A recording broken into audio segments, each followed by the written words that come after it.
Ser cristão implica ser discípulo demanda custo.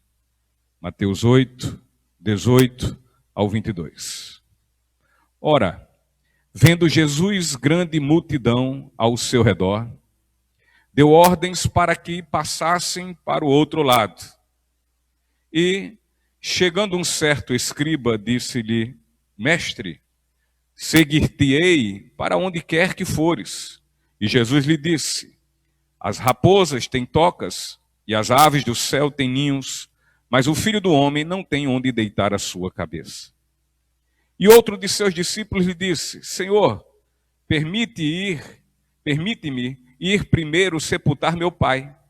Mas Jesus disse-lhe: Segue-me e deixa que os mortos sepultem os seus mortos. Então, queridos, estamos nesse momento do capítulo 8 de Mateus. E aqui há uma interrupção quanto à série de milagres que Jesus havia operado. Neste instante, o Evangelho de Mateus adentra sobre o solene e sério assunto quanto ao custo de ser discípulo de Jesus, ou seja, um fiel e submisso seguidor.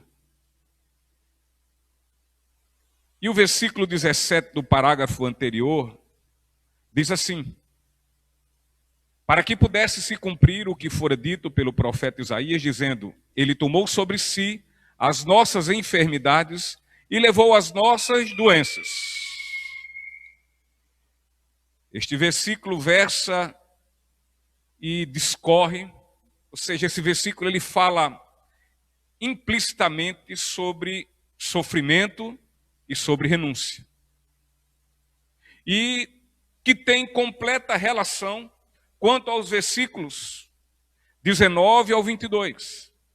Esses versículos que nós iremos expor e que falam sobre ser discípulo, como com seu claro significado e também com suas devidas implicações. A relação aqui não trata da renúncia, aqui a relação não trata da renúncia e sofrimento vicário, ou seja, renúncia e sofrimento salvífico, mas trata quanto o que o próprio Senhor Jesus disse, e advertindo, ele fala aos seus discípulos para que nunca esqueçam que, em primeiro lugar, nenhum escravo é maior que o seu Senhor.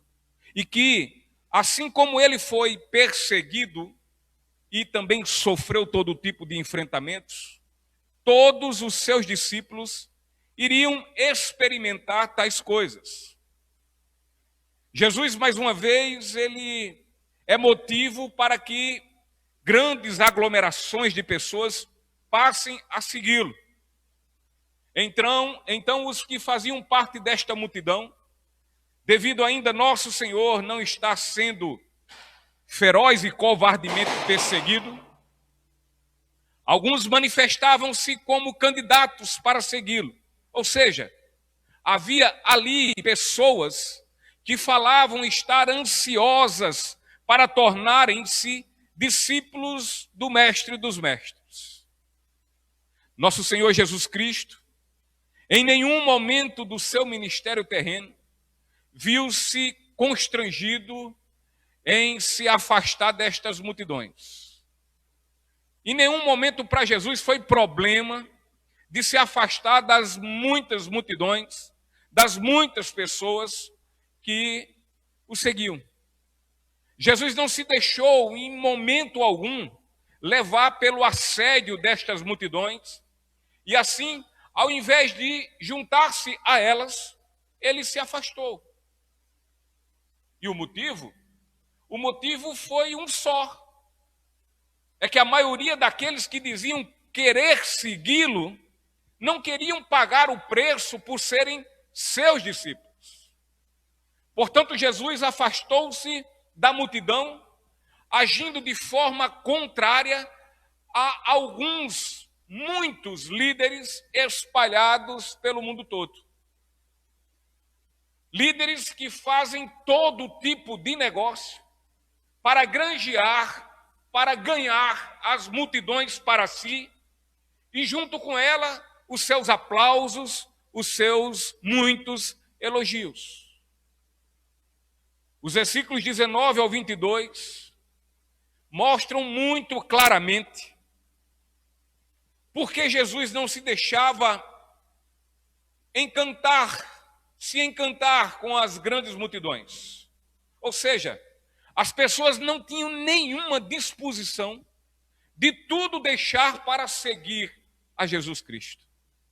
Os interesses dessas multidões eram completamente egoístas, eram interesses próprios. As multidões queriam os milagres e não dar suas vidas em completa abnegação a nosso Senhor Jesus Cristo.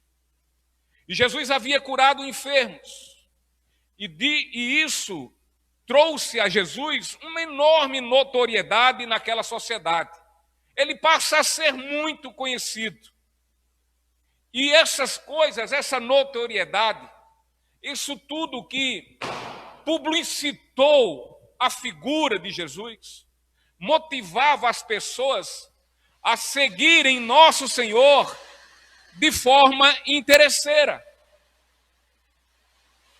Portanto, diante disto, tratou em fugir desta popularidade. Ele sentiu que as multidões eram maliciosas. Ele verificou que os seus corações eram completamente falsos, assim como também a fé que diziam e afirmavam ter. E assim, Jesus tomou o barco e foi para o outro lado da margem. Diferente de Jesus, muitas vezes é como nós agimos, pois somos vendidos ao populismo, nos deixamos levar por nossas vaidades, nós somos vendidos à idolatria e também à notoriedade, a querer sermos reconhecidos, e não por Ele, por Cristo, mas sim pelos homens.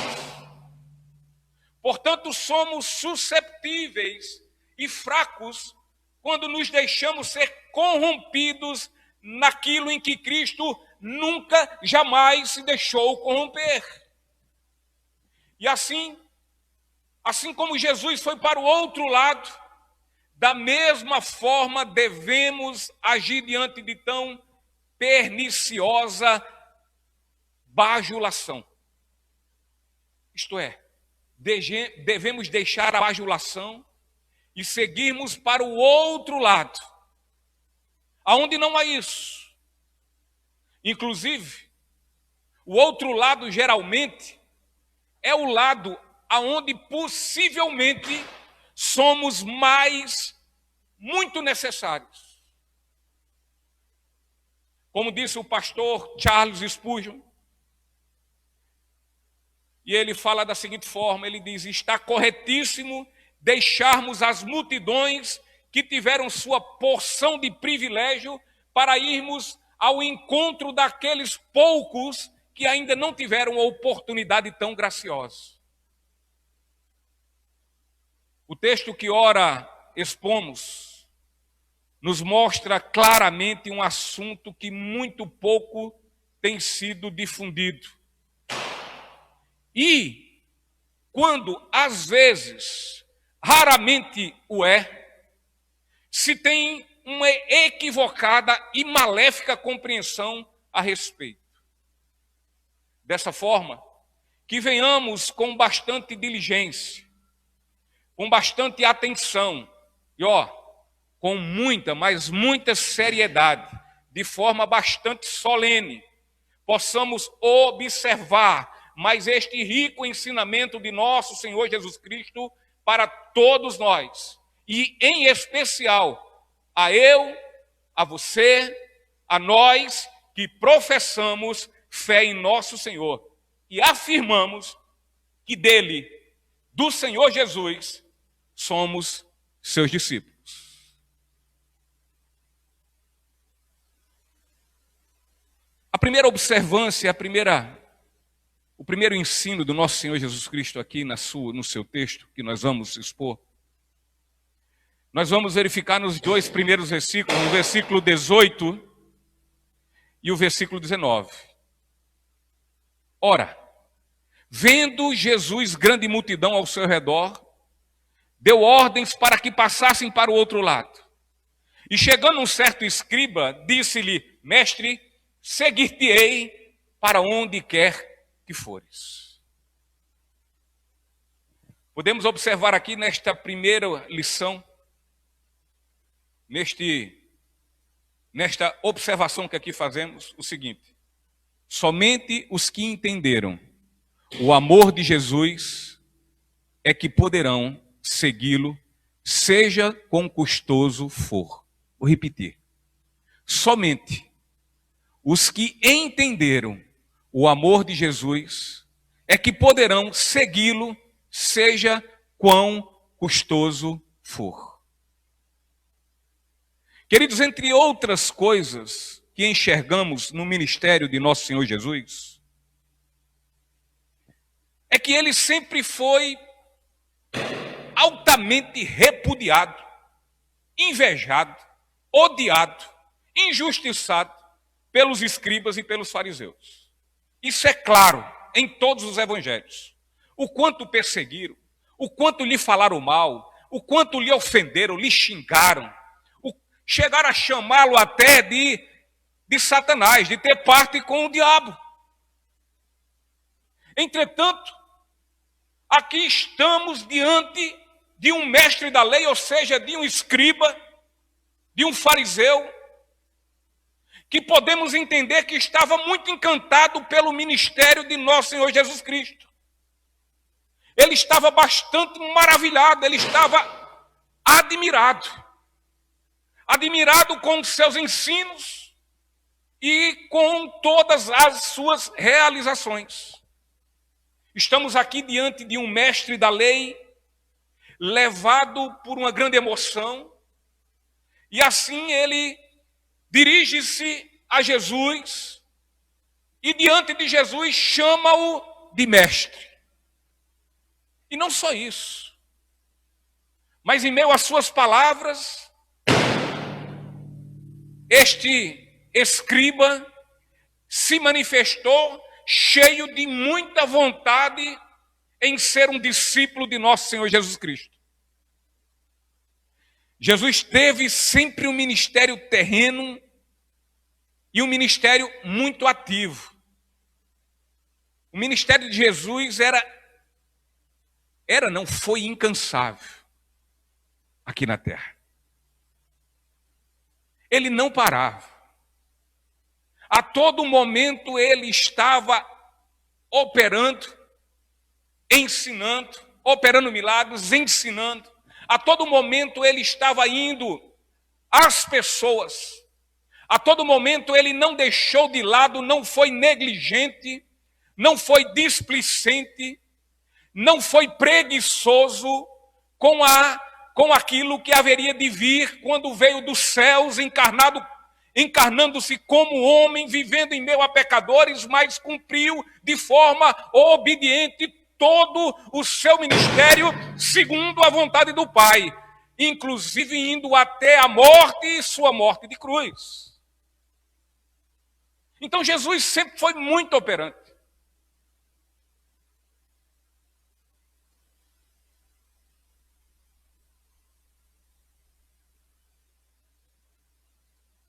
E Jesus estava prestes a partir para o outro lado do mar da Galileia, quando o mestre da lei o aborda e o faz da seguinte forma: Mestre, seguir-te-ei para onde quer que fores. Queridos, aqui está uma declaração, e uma declaração clara de fidelidade e de comprometimento. Seguir-te-ei para onde quer que fores. Contudo, não somente aqui, como também ainda hoje, existem muitas dessas profissões de fé, cheias de promessas, cheias de declarações de amor e fidelidade. Contudo, ao primeiro enfrentamento de tribulação, esta declaração se desvanece e cai por terra todo este desejo, este afã de seguir a nosso Senhor Jesus Cristo, de tornar-se, de fato, os discípulos de Jesus. Basta só o sol esquentar mais um pouco, ou então a chuva cair, ou esfriar, ou a coisa apertar. E muitos que dizem e que disseram: Jesus, seguir-te-ei por onde quer que tu fores. Essa declaração cai por terra, se desvanece, como a neblina, no primeiro sopro, dissipa-se. Podemos entender que, de fato, quando aquele mestre da lei declara a sua vontade a Jesus, ele estava sendo sincero em segui-lo. Sim, ele queria ser um incansável e obstinado seguidor do Senhor. Ele viu muitos milagres. Aquele mestre, ele viu que multidões se aglomeravam para ver Jesus. E, portanto, era para aquele fariseu algo muito atraente seguir nosso Senhor. Afinal, era um homem muito bem quisto, muito bem visto. Um homem que as pessoas seguiram, multidões, não eram 3, 4 ou 5, multidões. Então ele viu que, ora, seguir a Jesus é algo fabuloso.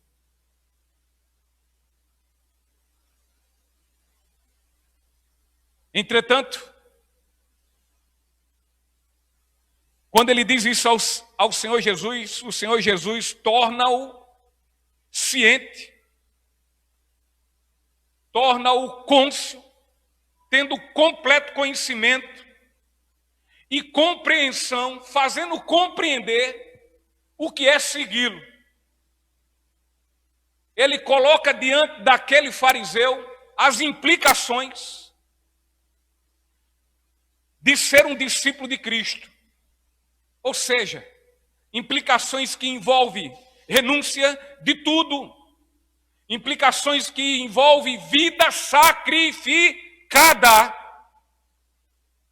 trabalho muito também, e sofrimento.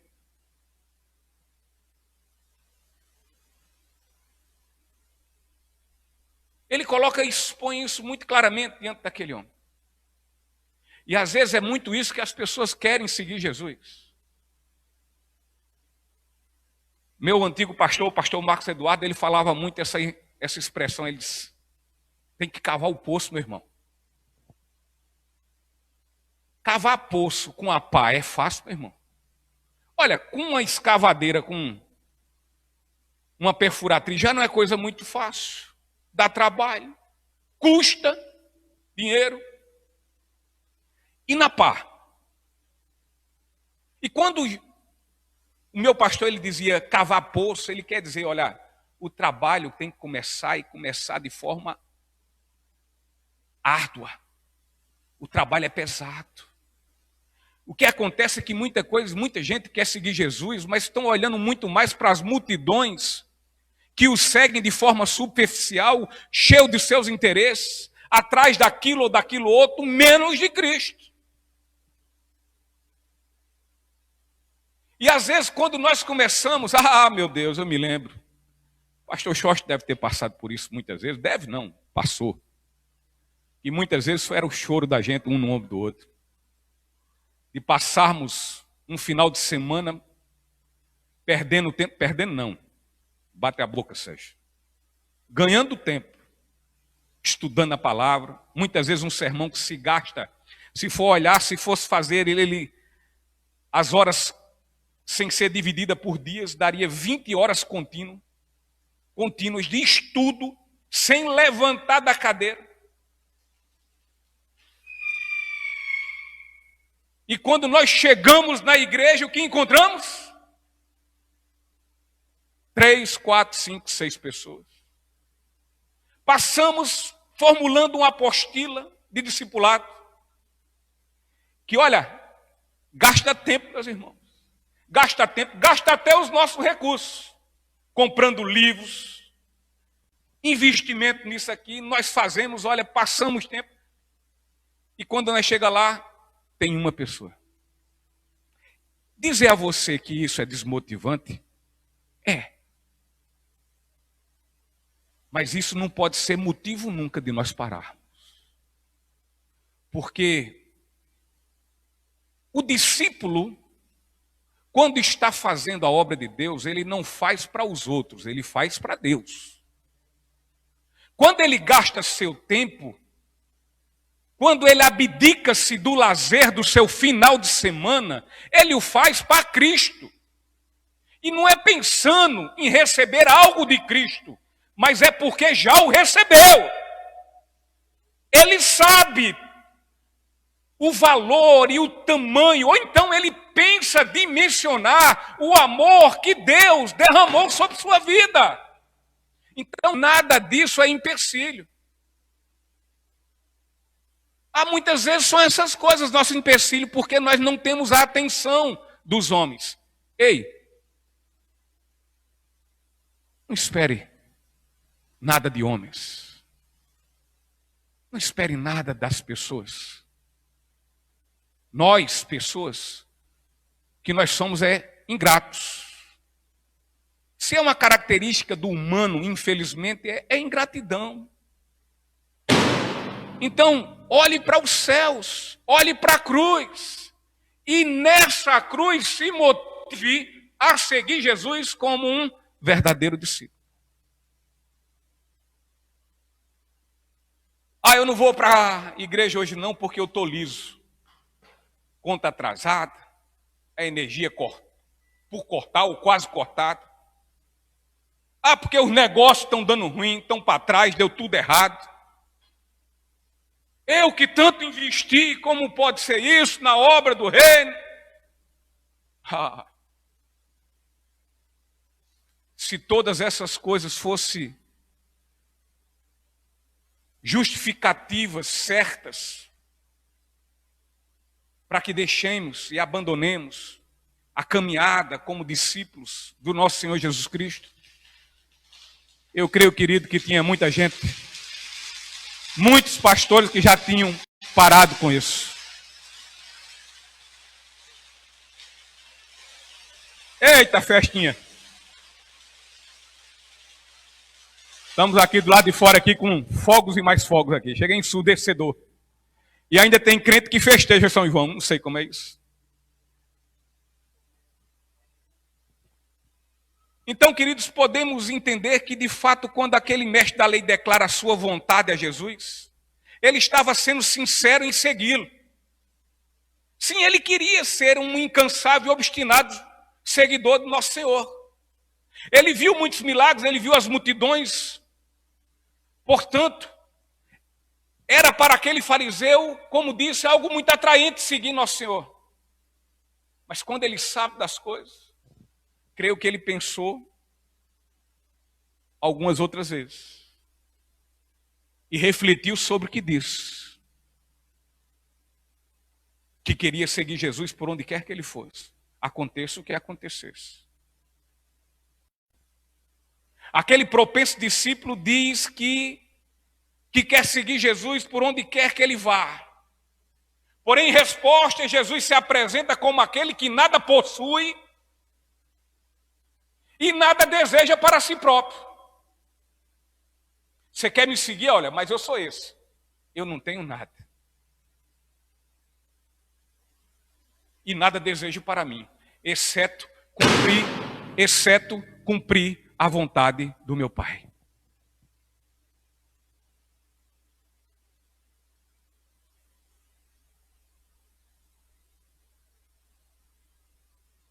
E sabe por quê, querido? Porque em Jesus, aquele que é poderoso, aquele que é o Filho de Deus, aquele que de sua boca basta somente uma só palavra, para que o impossível torne-se possível, este é também servo e homem, que nada exige para si e que peregrina pela terra como um sem teto, como alguém sem pátria e completamente desprezado.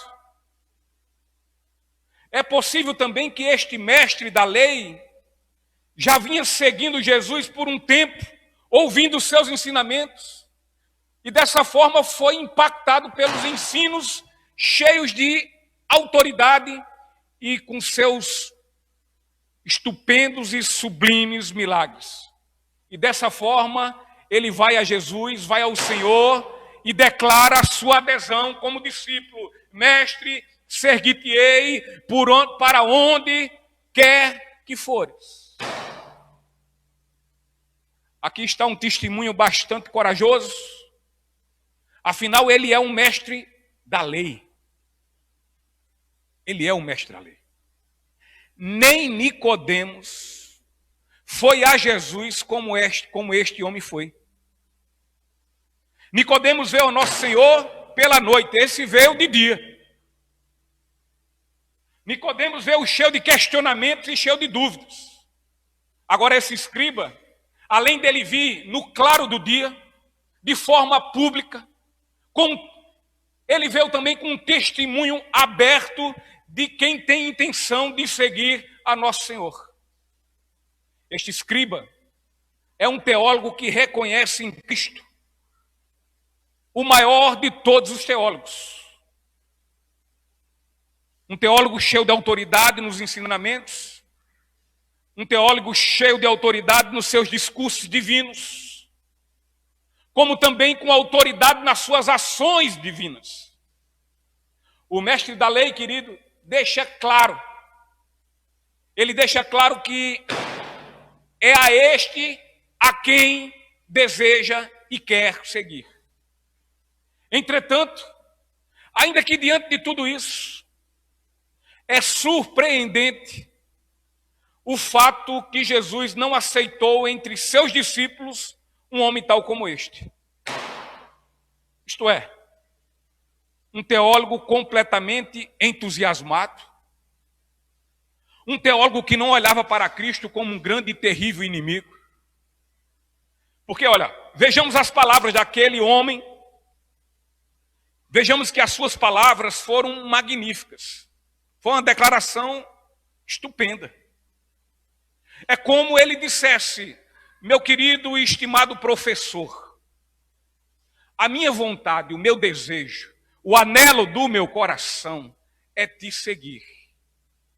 E isso, olha, eu quero lhe dizer e que fique bem enfatizado: independe por onde quer que o Senhor venha andar. Entretanto, isso não foi o bastante para Jesus, pois Jesus quer mais que isso. Ele quer que quando dissermos que o seguiremos, isto terá que envolver uma disposição esplendorosa de tudo deixar para o nosso Senhor. Ele não quer só teólogos, ele não quer pessoas só com conhecimentos, mas ele quer pessoas dispostas a abnegar-se de suas vidas em favor de Cristo. Ele quer que ele de fato, quando falem, mas sejam também, quando dizem, para mim, viver é Cristo, morrer é lucro. Eu não vivo mais, agora é Cristo que vive em mim. Muitas vezes as pessoas seguem a Cristo por questões emocionais. Às vezes estão meio para baixo, chegam na igreja, escutam a palavra, estão cheios de problemas. E vieram justamente à igreja não atrás de Cristo, mas vieram atrás de resolver os seus problemas. Problemas emocionais, psicológicos, problemas do casamento, problemas nas finanças, nas empresas. E aí naquele momento diz: eu quero Jesus, eu vou seguir-te, Jesus. aonde quer que tu fores.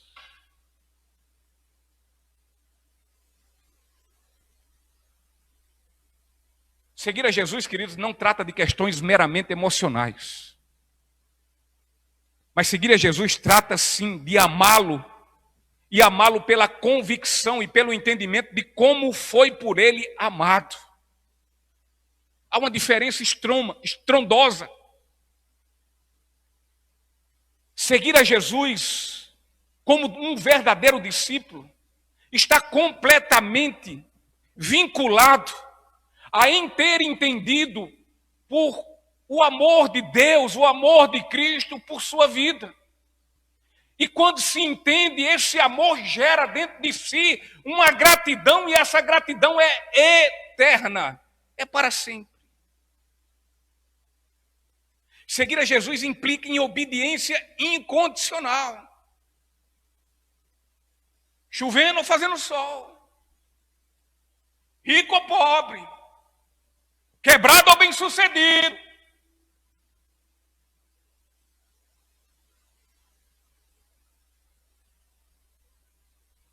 E essa obediência incondicional encerra no coração de quem o segue como algo que está acima de tudo neste mundo. E não abaixo, mas acima. Muitas vezes cantamos hinos maravilhosos, como hoje cantamos. Há um hino que sempre me lembra e me traz a memória sobre isso, do quanto queremos caminhar com Jesus, do quanto queremos estar com Jesus, do quanto queremos estar bem de juntinho, bem coladinho, bem de ladinho com Ele. Quando cantamos aquela música, perto quero estar, junto aos teus pés, pois prazer maior não há que me render e te adorar. Tudo que há em mim, tudo, quero te ofertar, mas ainda é pouco, eu sei. E Ele sabe, se comparado ao que eu ganhei ou ao que eu vou ganhar? Ao que eu ganhei. Não sou apenas servo, teu amigo me tornei. E aí vem a declaração, parecida com a desse fariseu. Te louvarei, não importam as circunstâncias, adorarei somente a ti, Jesus. Ou seja, Jesus, eu quero te seguir aonde quer que tu fores. Que as nossas palavras, que esse poema, que essa declaração de amor, e amor eterno, amor grato, sejam palavras de verdadeiros discípulos e não de um fariseu.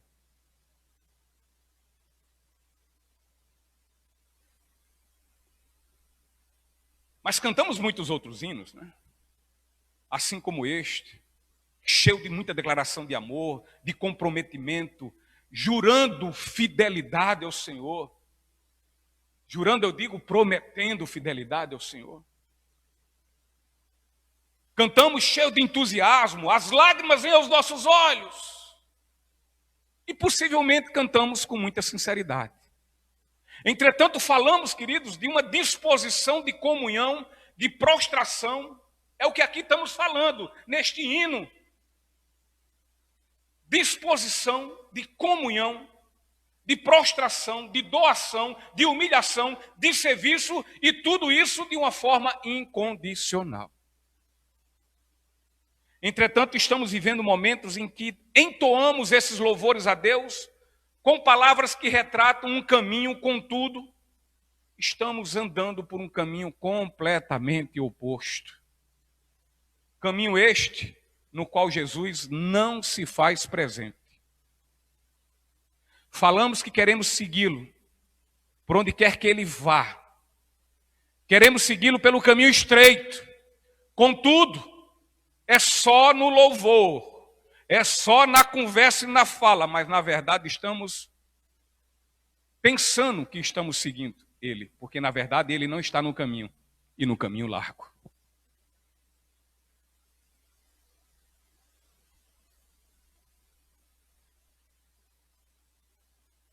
Cantamos como os discípulos que expressam viver para Cristo e morrer para nós e para o mundo. Porém, a realidade na vida expressa o contrário, o oposto. Alguém pode me arrumar uma aguinha aqui, por favor? Então, queridos, na vida dos seres humanos, podemos, por assim falar, que existem dois chamados. Um chamado externo e outro interno. O chamado externo dá-se quando Jesus faz o convite aos seres humanos. Ou melhor, quando ele de fato, ele chama as pessoas. E ele diz isso em Mateus 11, 28, fala assim: vinde a mim todos vós que estáis cansados e sobrecarregados, e eu vos darei descanso. Este chamado é o que as multidões ouviam de Jesus.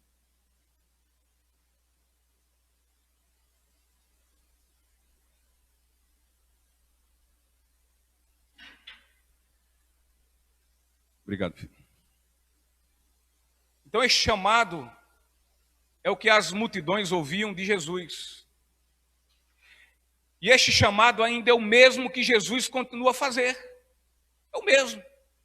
Vinde a mim todos vós que estáis cansados e sobrecarregados, e eu vos darei descanso.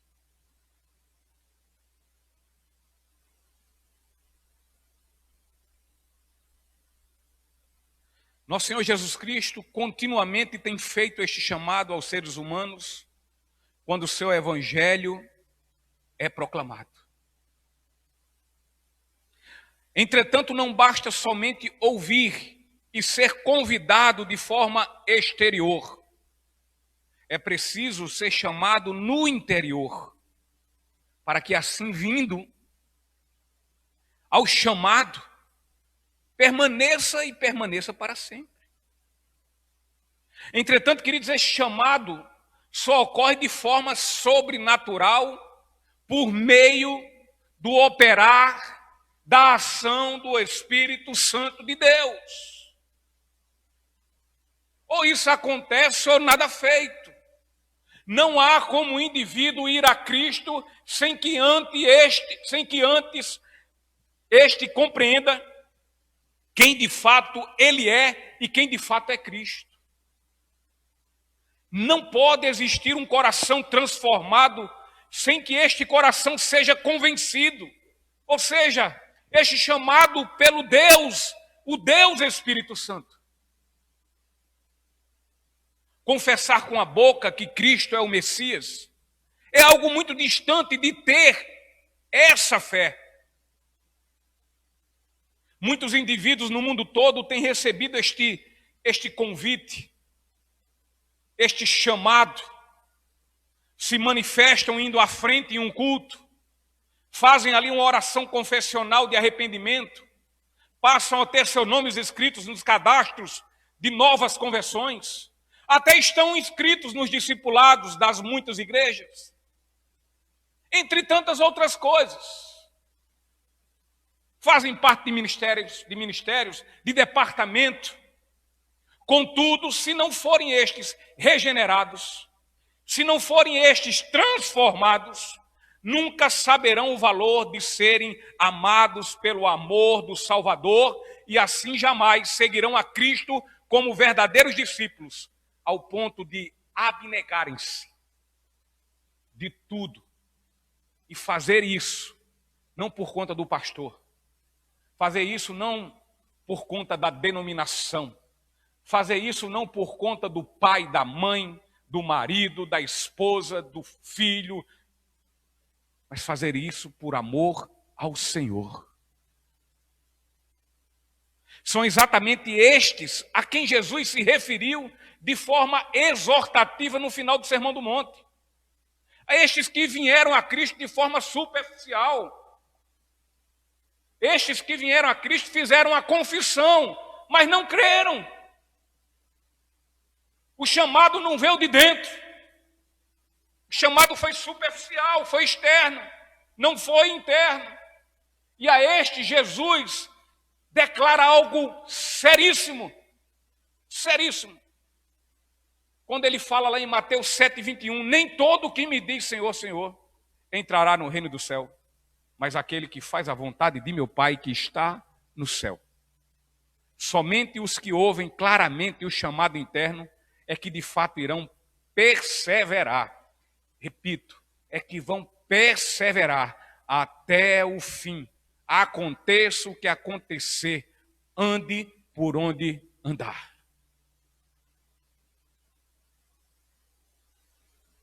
A segunda observância, o segundo ensino que nós vamos tirar nesse texto de Nosso Senhor é o versículo 20.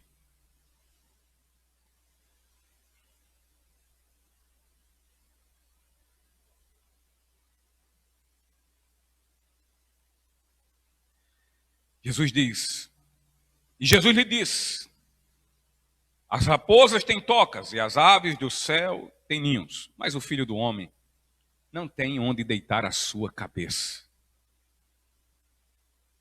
Querido, ser discípulo implica abrir mão até da vida, se preciso for. Até da vida. Jesus sabia o íntimo, o segredo e o secreto do coração daquele mestre da lei. Jesus sabia da sua presunção. Aquele escriba, aquele mestre da lei mostrou-se disposto a seguir Jesus na intenção dos seus interesses.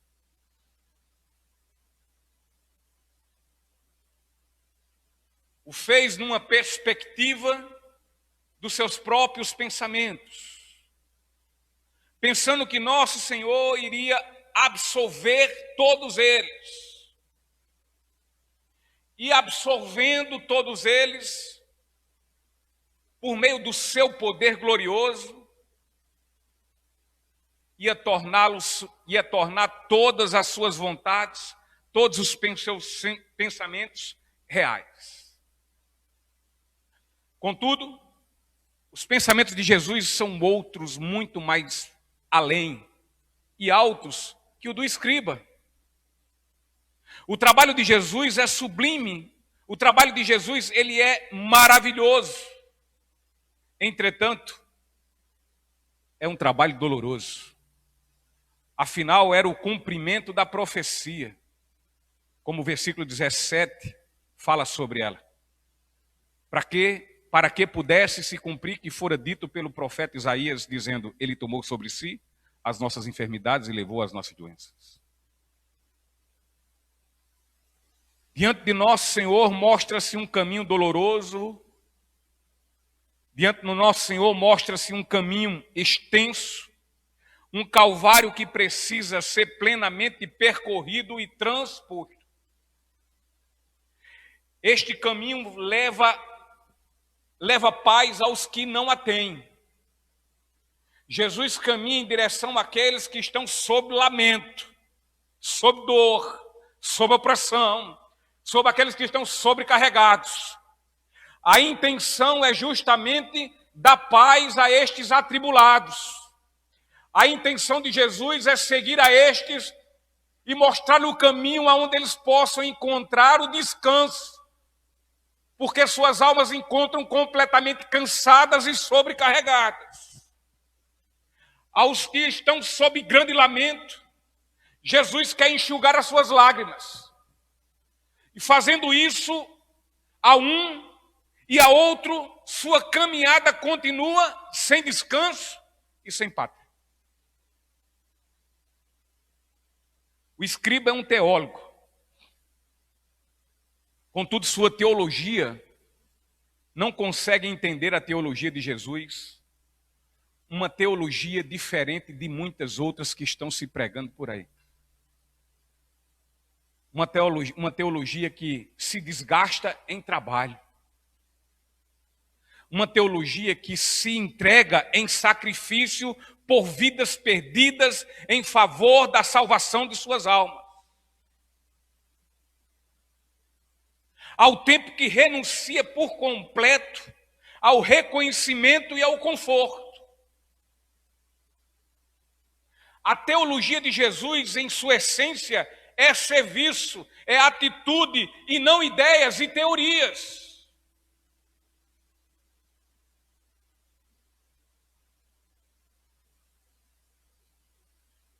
Jesus vai àquelas almas perdidas.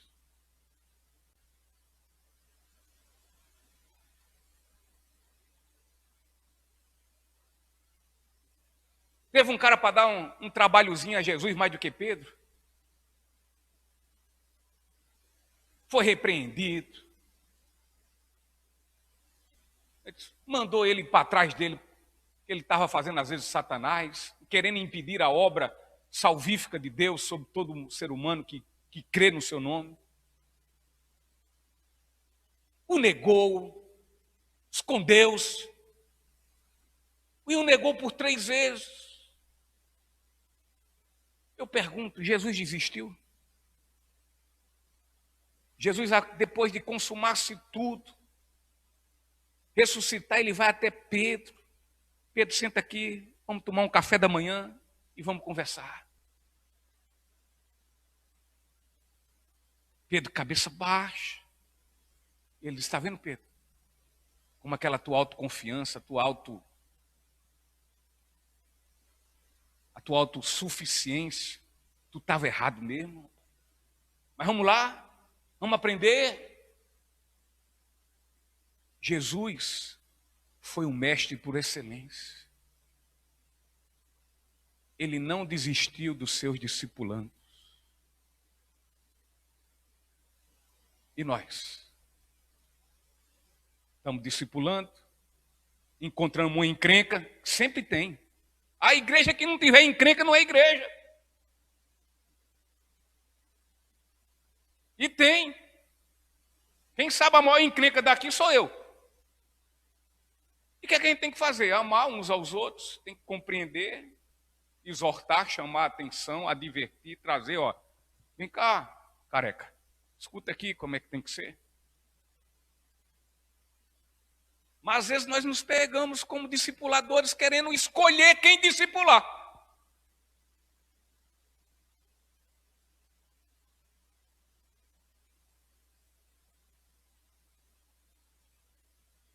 Mas voltando aqui ao teólogo, ao escriba, nós não temos como saber se esse mestre da lei, se ele passa a integrar o grupo dos discípulos de Jesus. Os evangelhos, de fato, não nos falam sobre algum teólogo em meio aos discípulos. Então, dentro dessa verdade, pode-se crer que ele não seguiu a Jesus.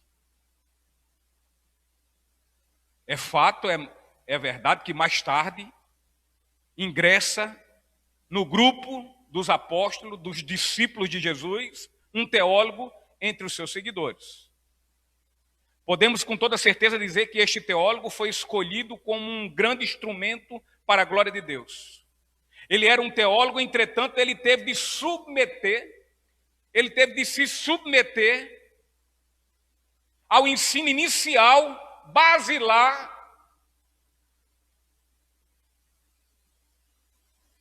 de todos quantos já eram discípulos e assim foram discipulados. Ele submeteu sua teologia à avaliação daquele que lhe chamou. E vivendo daí por diante com uma permanente pergunta em sua boca: o que quer o Senhor que eu faça? E quando ele faz essa pergunta, o que quer o Senhor que eu faça? Ao fazer esta pergunta, entendeu qual é a teologia do nosso Senhor, isto é, a teologia do trabalhar em favor das almas perdidas, oferecendo de graça o que de graça recebeu. Este teólogo que surgiu, que foi inserido no grupo dos discípulos de Jesus, Ele entendeu o quanto é abençoado por ser injustiçado. Ele entendeu o quanto ele é abençoado por ser perseguido. Ele entendeu o quanto ele é bem-aventurado por sofrer pelo nome do seu Salvador, mas também seu Senhor. Ele entendeu as bem-aventuranças. Antes, por conta dessas bem-aventuranças, ele perseguiu a Cristo, a fim de matá-lo. Odiava com todas as forças da sua alma. É claro que nós já sabemos quem é esse teólogo. É o nosso querido irmão apóstolo Paulo. Então, queridos, há grandiosíssimas e valiosas verdades na teologia de Paulo expressas em suas cartas, que, infelizmente, ainda muitos não conhecem e possivelmente não conhecerão. E por quê? Porque em suas cartas contém a legítima teologia do discipulado do mestre dos mestres, nosso Senhor Jesus Cristo. E muitos são os que não querem ensinar, e muitos outros não querem aprender. Ou seja, é a fome com a vontade de comer, pastor Xote. O líder não quer aplicar o discipulado segundo o Evangelho. E os liderados não querem aprender esta mesma coisa. Então deu tudo certo.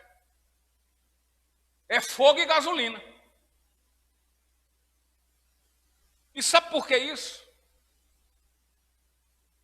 Porque nada fizemos para termos a condição e privilégio de sermos discípulos, queridos. Entretanto, uma vez que recebemos tal graça, há um preço, há um custo, mas também há de haver uma disposição voluntária gerada por quem sabe o quanto foi muitíssimo amado e perdoado. De outra forma, não vai querer pagar o custo. Não paga o preço. Visto que seu chamado no máximo, foi exterior, superficial. Não veio de dentro.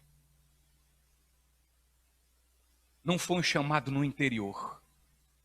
Lucas capítulo 14, versículo 26 diz: se algum homem vier a mim e não aborrecer a seu pai, a mãe e a esposa, e filhos, e irmãos e irmãs, sim, e também a sua própria vida, ele não pode ser meu discípulo.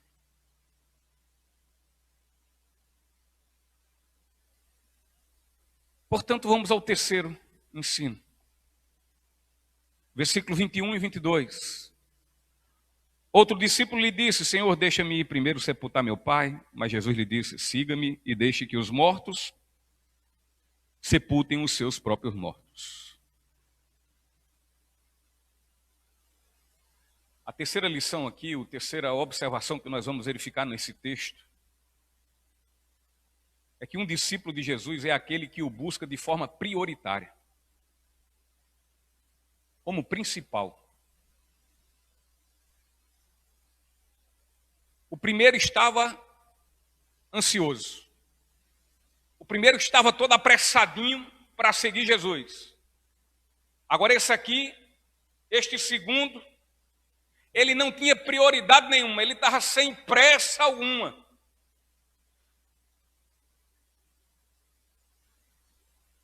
E sabe por quê? Porque não era prioridade na vida dele. Era só mais uma coisa, mas não era prioridade. Esse segundo homem, segundo o Evangelho fala, ele era um discípulo.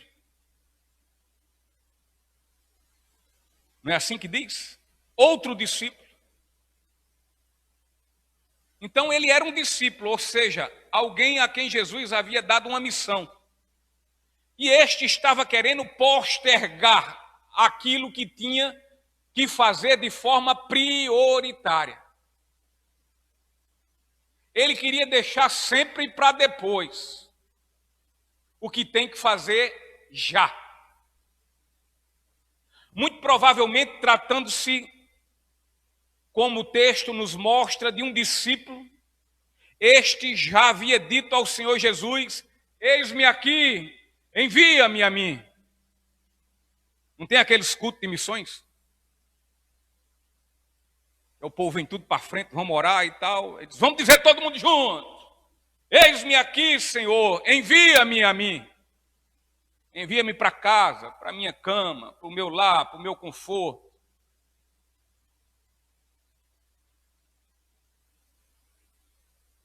Mas aquele discípulo ele tinha algo muito mais urgente a fazer. Ou ao menos ele colocou o seu assunto como mais urgente e importante. De forma específica, ele colocou como algo acima de nosso Senhor o sepultamento do seu pai. Olha, numa sociedade como a judaica, e a judaica daquela época, era responsabilidade de muitíssima importância do filho mais velho fazer o sepultamento do pai. Segundo a lei judaica, o filho mais velho era dispensado de qualquer outra responsabilidade para poder ter toda a condição de resolver esta tarefa que lhe foi atribuída. A justificativa e desculpa que o discípulo ponderou aqui para não ir imediatamente seguir nosso Senhor foi o sepultamento do seu pai. O que a princípio parece ser uma justificativa cabível e coerente.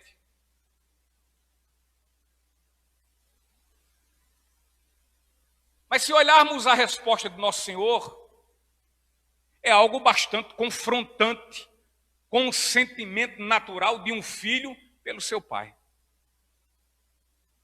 O texto relata que Jesus não levou em conta a questão do costume cultural, pois a resposta de Jesus foi: siga-me. E ainda disse mais: e deixe que os mortos sepultem os seus próprios mortos.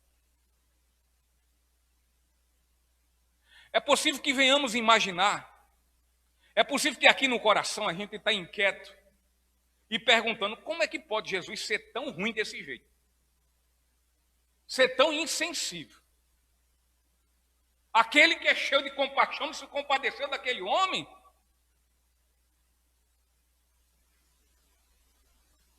E nos é sabedor que Jesus, lá em Marcos, no capítulo 7, versículo 10 em diante, ele advertiu de forma severa quanto à quebra do quarto mandamento no honrar os pais. Aí fica outra pergunta: será que Jesus, além de insensível, ele afirma que sua palavra se contradiz? E evidentemente que não, né, queridos? Jesus, ele não se contradiz em sua palavra, e a compaixão do nosso Senhor Jesus Cristo é completamente perene e eterna. Ela é durável. Pois foi justamente por sua misericórdia e compaixão que ele, sendo Deus, se fez homem para morrer obedientemente sua morte e morte de cruz, em favor do indesculpável e depravado pecador, se assim este crê legitimamente em seu nome.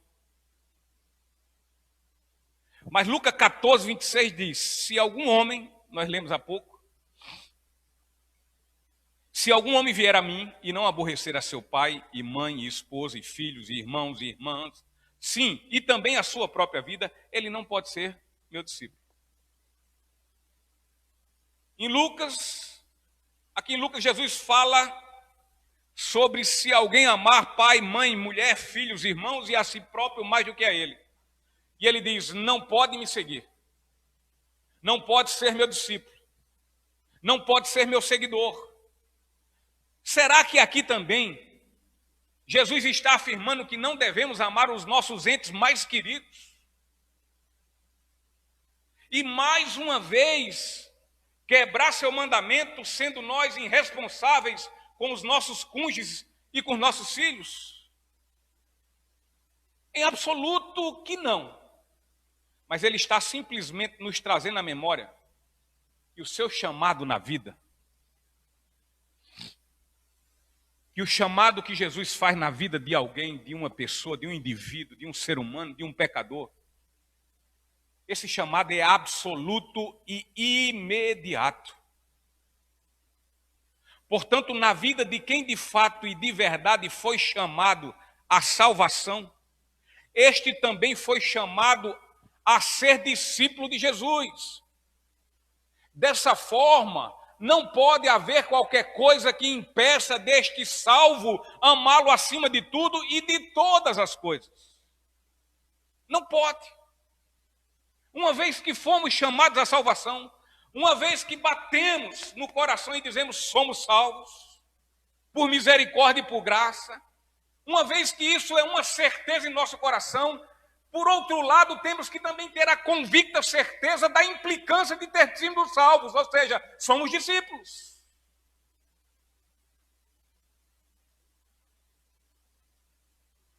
Não pode haver nada que nos impeça de buscar o reino e a justiça do Senhor acima de qualquer outra coisa. Muitas preocupações com atividades tais como política, doutrinas partidárias, reuniões de negócios, atividades profissionais, lazer e tantas outras coisas podem ser aqui comparadas com esse funeral de mortos. Podemos até entender que algumas destas coisas podem ter um valor benéfico. Trabalho, lazer, política, reuniões de negócio, emprego, estudo.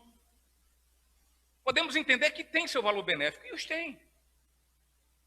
Contudo, são atividades que qualquer um não salvo, não justificado, não regenerado pode realizar, e outra coisa, por vezes até melhor que um discípulo de nosso Senhor Jesus Cristo.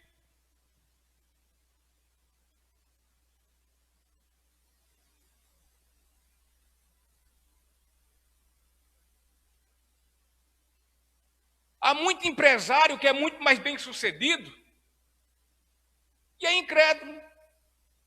E há cristãos que não são. Há uns que são excelentes profissionais em todas as áreas que você pensar e imaginar, e são incrédulos, não são discípulos. E um discípulo muitas vezes não faz muito bem o que eles fazem. Agora, um incrédulo, ele não tem como fazer o papel de um discípulo. Somente aquele que crê e que foi convertido, regenerado por Deus.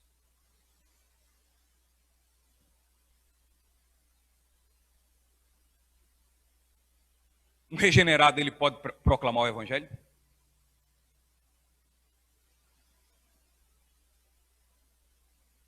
Um regenerado, ele até pode proclamar.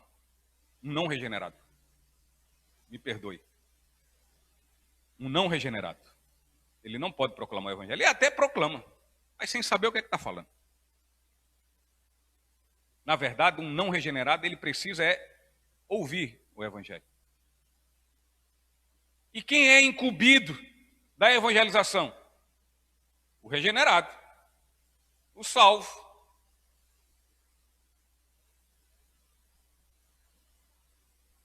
Portanto, que os salvos de Cristo não se enrolem e não se embaraçem com as atividades que os mundanos podem fazer, inclusive com mais eficácia. Seguir a Jesus é fácil, é? Eu creio que não. E de fato não é fácil. Mas precisamos nos dar e dispor todas as nossas forças em completa obediência.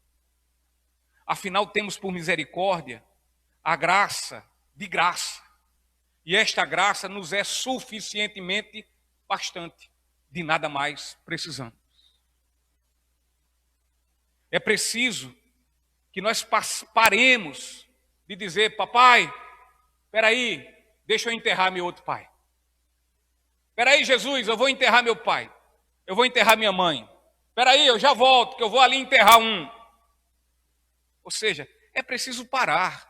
Jesus nos deu incumbências. Jesus nos comissionou. Jesus nos colocou neste mundo para vivermos para o louvor da glória dele.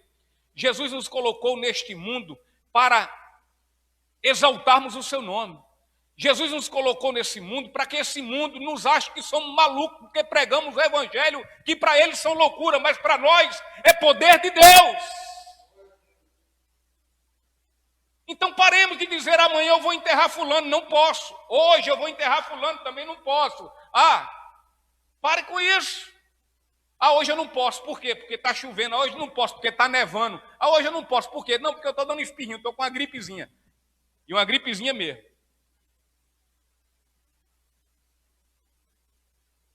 Hoje eu não posso. Não posso por quê? Não, não posso porque eu não posso ir para hoje, lá para o culto, para ajudar no evangelismo de tarde, porque na segunda-feira, isso é um sábado, porque na segunda-feira eu tenho prova.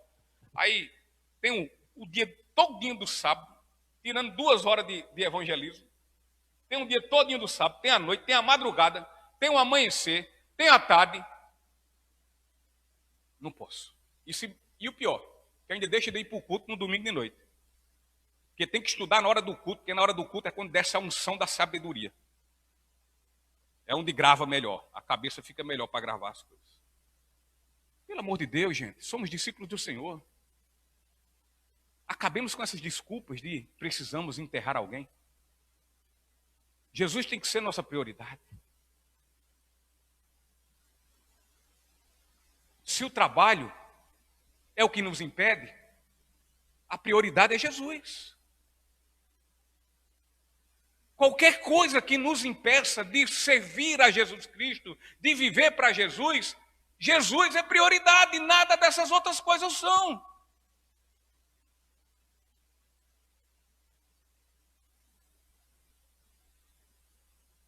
Não há como servir a Jesus se dizemos que não temos tempo.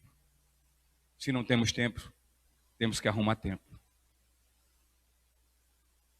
Se o dia for extenso, que seja menor o nosso tempo de sono. Se Jesus quer um serviço nosso e está na hora do almoço, fiquemos sem almoçar. Você já viu alguém morrer porque deixou de não almoçar uma vez?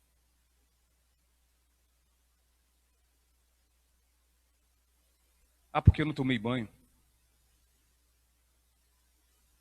Eu preciso tomar banho, eu preciso isso, eu preciso aquilo. Eu preciso enterrar meus mortos. Que de fato nós venhamos enterrar todas essas nossas desculpas e nunca mais venhamos desenterrá-las para a glória de Deus. E por fim, concluindo,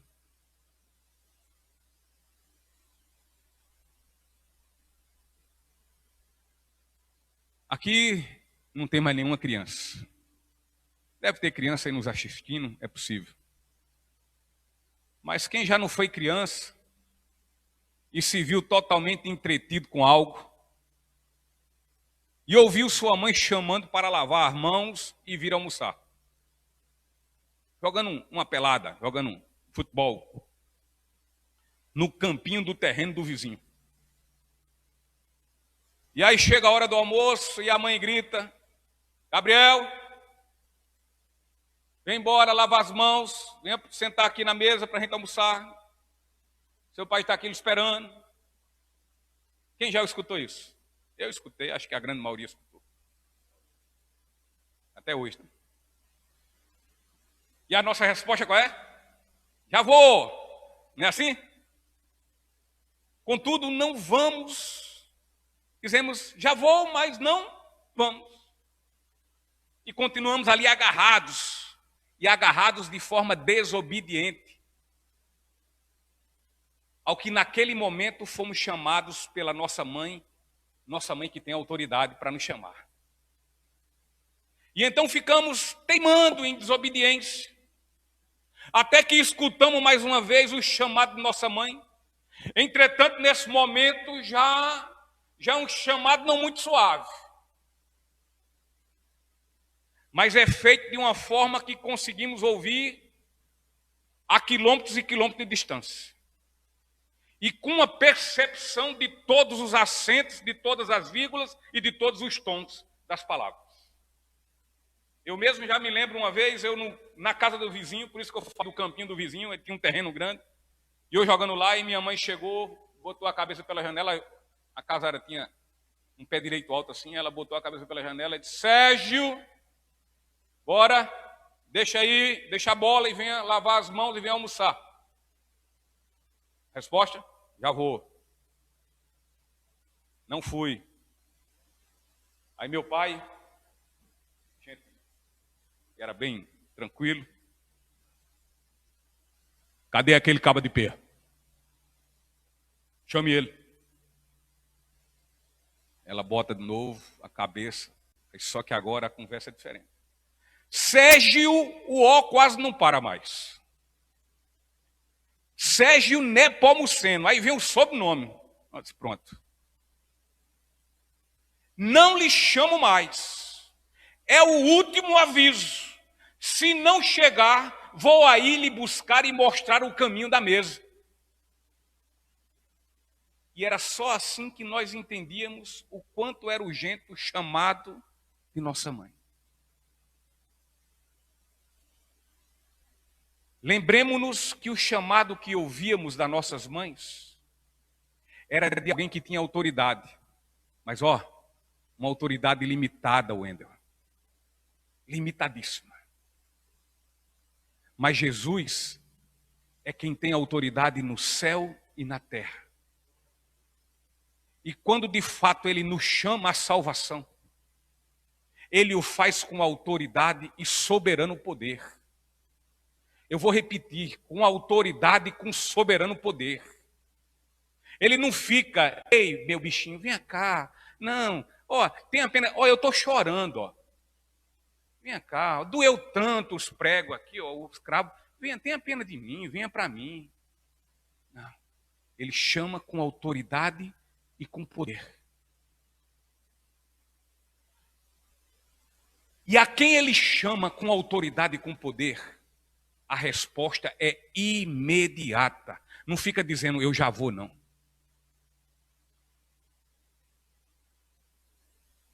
O chamado de Jesus é um chamado divino.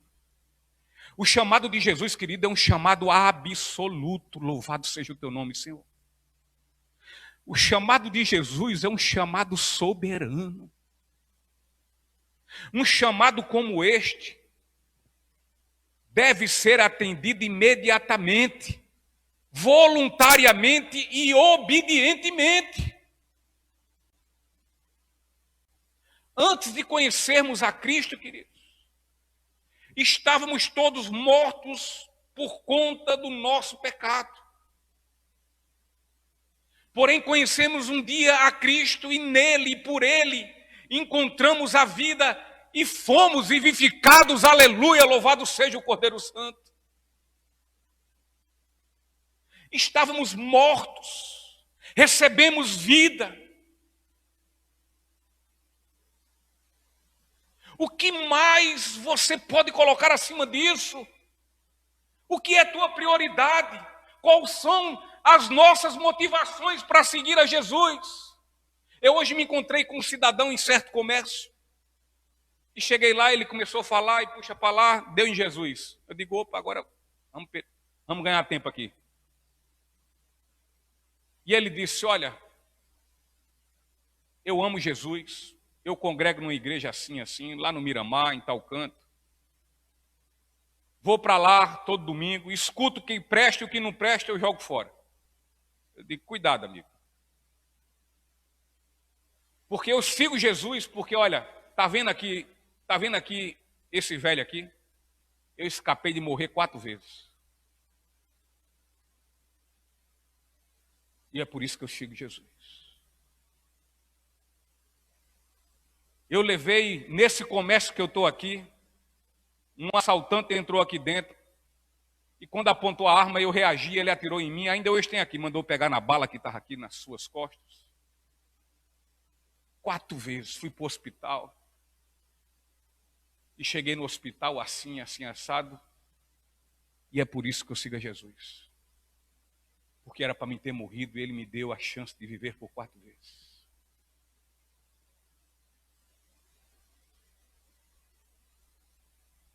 Eu disse, querido amigo, eu fico maravilhado com o que Deus fez na sua vida. E Ele é capaz de fazer isso e infinitamente mais do que pedimos ou pensamos. Agora, todo motivo de nós amarmos e adorarmos e seguirmos e observarmos todos os seus ensinamentos e toda a sua lei, não é porque Ele me deu 4 vidas e me escapou e me deu 4 livramentos de morte, mas é porque Ele me deu um único livramento e de uma vez por todas. Ele me livrou da morte e do pecado e me deu a vida eterna que nunca mais se acabará. Ou é isso que nos motiva, meu querido Zuriel? Ou então estamos seguindo Jesus com as motivações completamente distorcidas e fora do propósito. Se é por conta do livramento, e quando Ele nos livrar? E aí? Se é por livramento que Ele deu no meu filho, na vida do meu filho, é por isso que eu o sigo. E quando meu filho morrer e foi embora, e aí? Se eu sigo porque Ele me curou de um câncer, e se o câncer voltar e eu morrer deste câncer, e aí? Eu sigo porque eu passei toda a pandemia e não fui infectado pelo Covid e não morri, e é por isso que eu sigo esse Jesus. E se vier outras pandemias? E que tudo indica que venha. E aí, paramos de seguir? O que é que esperamos em Cristo?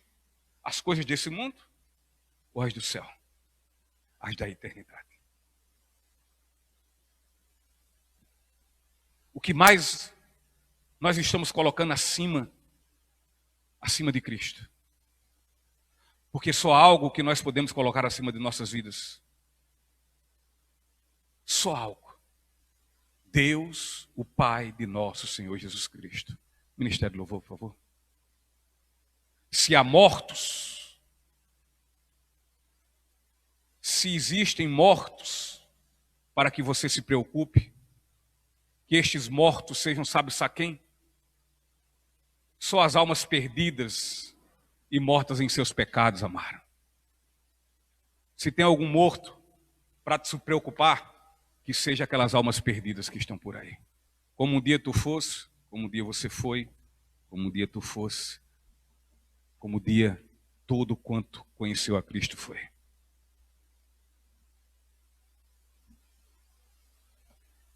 São esses mortos que devemos nos preocupar. Mortos que carecem urgentemente de conhecer o Evangelho da salvação e da vida.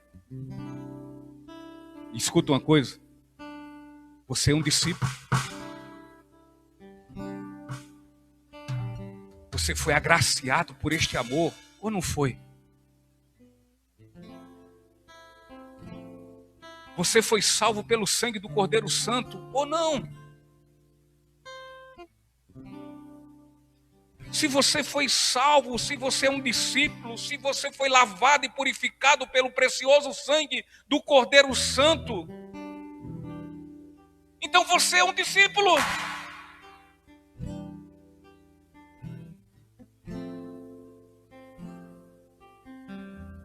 Você é um discípulo salvo pelo sangue do Cordeiro.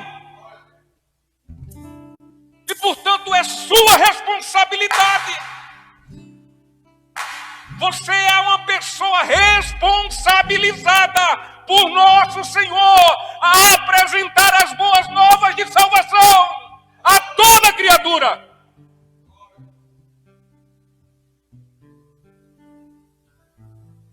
Ser discípulo tem um custo, mas vai valer toda a pena. Vai valer toda a dor. Vai valer toda injustiça. Vai valer todo o choro.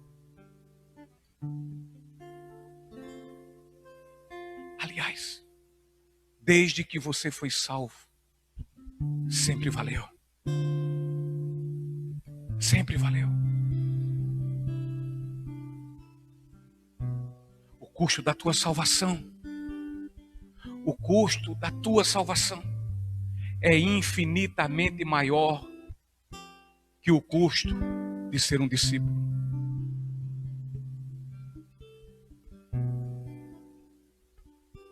Você você não vai pagar 1/1000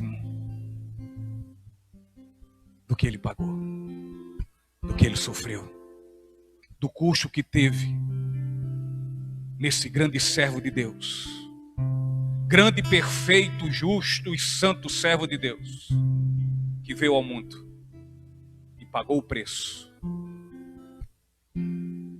da minha e da tua vida. Você pode até morrer por alguém, mas não para salvá-lo do pecado. Somente Cristo, o Santo, o fez. E sendo santo, o pagamento foi receber sobre ele o débito impagável dos nossos pecados.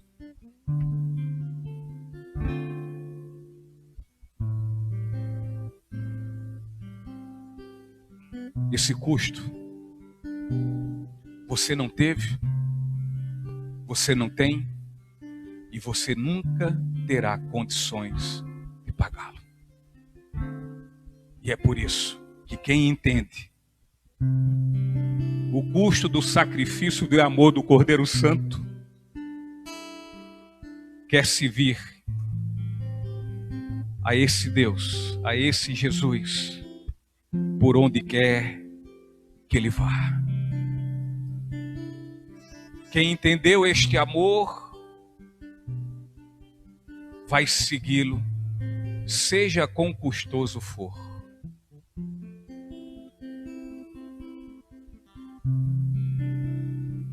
Quem entendeu esse amor vai abrir mão de tudo, do seu eu, do seu ego, e se preciso for, vai abrir mão até da sua vida para morrer por aquele que morreu por você. Quem entendeu esse amor busca em primeiro lugar, prioritariamente, aquele que lhe salvou e que é seu Senhor. Se você é um discípulo, saiba que sua caminhada demanda custo. Que Deus, Pai de nosso Senhor Jesus Cristo, abençoe a cada um de vocês. Abençoe nossas vidas, com graça, com misericórdia. Vamos louvar a